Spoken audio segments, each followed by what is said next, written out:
This is your weekly astrology for the week starting the 28th of September, and I'm in blustery Cornwall. Now on the 28th, it's a massive day. The doomsayers are saying it's a terrible thing, but I think it's fantastic. It's an emotional new beginning for us all as we have the full Aries harvest moon eclipse. Now, we also have this week a Mutable Grand Cross. And I've had a bit of feedback from people saying, what are you talking about, Michele Knight? There is no Mutable Grand Cross, there's no Cardinal Grand Cross, none of that's happening in October. And this is the perfect day for me to explain the way that I do astrology.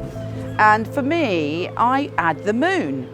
Oddly, a lot of astrologers don't, but I believe particularly in this crucial time, it's essential for us to include the moon. The moon is all about our emotions and our soul development, and it's not something to be left out. Traditional astrologers may say, well, it's just such a fleeting thing, but I personally think that's a load of patriarchal old rubbish, and the moon should be embraced. Here's your weekly astrology.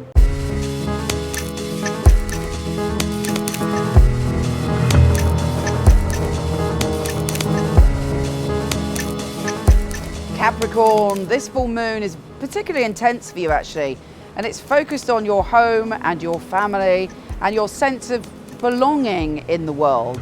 Now you're going through a peak experience. Now for some people the peak experience will be fabulous. Maybe it'll be a get together with family and a releasing of karma and a moving on to the next level with those that you consider to be family. And when I refer to family, I don't just mean blood relatives. I mean the people in our life that have become like family. We live in a very fabulous modern time where we can create a unit around us that are like family. But this for you is a big issue this week. You're feeling it very intensely. There could even be some shift around your home, some intention to move, some changing of karma connected to family members, but it's quite an emotional time for you. And even though some people say Capricorns are like very, strong and don't express their emotions, all the Capricorns I know are very, very soft and they love their family like most earth signs do in a very, very intense way. So, you might find it quite emotional. You might be thinking about your past. You might be letting go of something that happened in a family experience, but it's right there. But the best advice I can give anyone is to use your psychic ability to go within, to really sense things, not on an intellectual or a practical level, but to just allow your soul to bring up the messages that you need. And you may find that you have a dream or you have a synchronicity that leads you in the right direction. Now with this Mutable cross, there's a part of you that kind of feels as if your feet aren't on the ground at the moment, and that's something that you really, really don't like. But it's saying to you, don't make a decision for a decision's sake. If you make just a decision just because you can't bear the fact that there's something up in the air, you could end up with a little bit of conflict or making the wrong decision.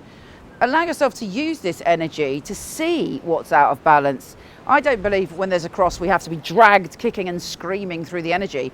I think far from it, we can be very aware of what's out of balance, and when the cross passes, and this one passes quite quickly, you can step into rectifying what needs to be changed. Take care, I send you so much love, and I'll speak to you soon.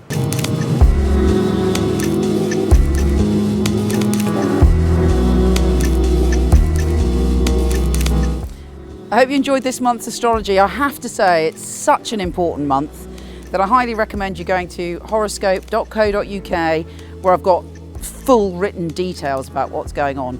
And also, if you fancy it, michelleknight.co.uk or .com, because I've got 3,000 articles on everything magical, spiritual, from soulmates to psychic development. Take care, have a wonderful month, and I'll speak to you soon.